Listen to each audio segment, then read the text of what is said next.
The jinn, often romanised as jinn or anglicised as genie, has been a popular part of Middle Eastern Arabic folklore for centuries, and through many popular Western productions has also entered Western understanding too.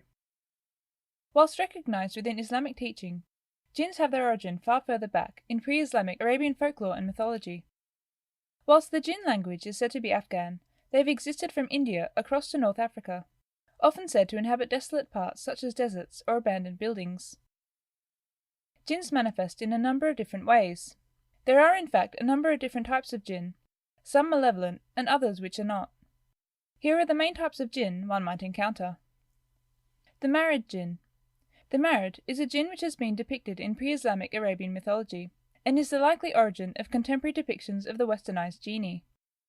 The married is the most powerful jinn, with the word married meaning giant in Arabic. They can nonetheless be compelled to fulfill chores, as can be seen in many Arabian stories.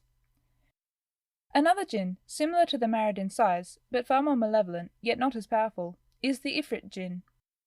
Often said to inhabit regions connected to the dead, the Ifrit Jinn has even been said to protect the pyramids of Egypt. Living in their own underground worlds, some depictions even suggest they can intermarry with people. However, if entering a tomb or place of the dead, the Ifrit is said to kill people, and owing to its malevolent nature should best be avoided. Probably the most feared jinn is the Guljin, a shapeshifter jinn which can deceive people by changing its form. The Guljin is cannibalistic and preys on human flesh, frequently inhabiting graveyards to feast on the flesh of rotting corpses. If a person enters a graveyard, however, it will also attack and kill, and devour living flesh if given the opportunity. Another terrifying jinn is the palace jinn, said to inhabit deserts in particular. The palace is vampire-like and is said to seek travellers who are sleeping, and licks their feet whilst they sleep in order to suck their blood. Efforts of hiding one's feet are best advised to prevent being attacked by the palace jinn. Similar in its vampire-like association is the Vitalogin, also depicted in Hindu folklore in India. The Vitalogin is also vampire-like, and possesses the body of a corpse, preventing decay whilst inhabited, and is able to wander almost undetected. The Vitala is sometimes considered one origin of the vampire mythology. Other jinns are said to appear as animals, such as dogs, as shapeshifters, whilst others also appear as humans. Whilst the most benign of jinns, the Jann, which inhabit the desert, often appear as whirlwinds or white camels, frequently help human beings if they are desperate.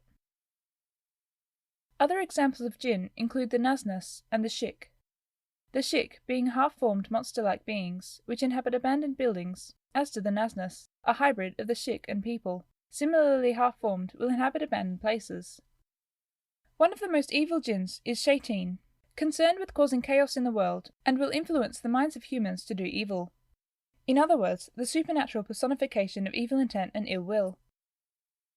Another similar jinn is the Quirine, said to belong to every person as the double or second self of that person, which causes the person to do wrong deeds. Some can control their Quirine, however, and will not be influenced at all, if living in accordance with God. The jinns remain a significant part of folklore, from India to North Africa, and an important part of mythology in general. Thanks for watching. Please like and subscribe to be updated with new videos.